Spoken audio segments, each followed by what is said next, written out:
zvachizoendwa manje aiwa takuchiona kuti tension iye yakuzobuda pachena tiri kuona kuti aiwa Mutsvangwa ava kubloka VP Chiwenga kuti vakwanise kuasuma aiwa third term vakwanise kuasuma upresident vawane upresident kubva kuna Idi Mnangagwa pacha step down aiwa satapinda mashoko atokwana Mutsvangwa achibloka Chiwenga kuti bva subscribe like kuti on the bell icon tichipinda pa zimu ai pano kunyugwa pachinzi Mutsvangwa blocks Chiwenga's presidential ambitions. Tichipinda mwanzo kamtinzi ZANU-PF spokesperson Christopher Mutsvangwa has blocked the vice president Constantino Chiwenga's ambitions of succeeding the party's current president Emmerson Mnangagwa. Mnangagwa is serving his second term and final term and is expected to hand over power to Chiwenga at both the party and the national levels. However, Mutsvangwa, who also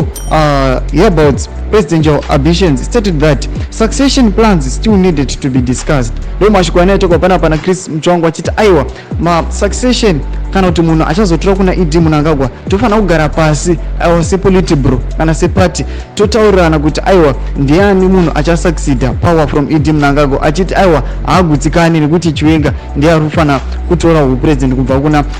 president Idi Mnangagwa. Saka tiona kuti tension iye yachizobuda pachena zvazobuda pachena kuti tiona kuti anoadressa majournalist aiwa muzvara nezvo muHarare achitaura naye achiti aiwa tofana tozogara pasi todzoka totaurana kuti what's the next step forward tovhotera ani achiti aiwa Chiwenga agutsikane naye. Saka chimbotizai mafungiro enyu noti kudii pamusoro pechiitiko ichi aiwa pinai mucomment section medu mutiudze mafungiro enyu musangano subscribe kulike kuchoti notina on the bell icon.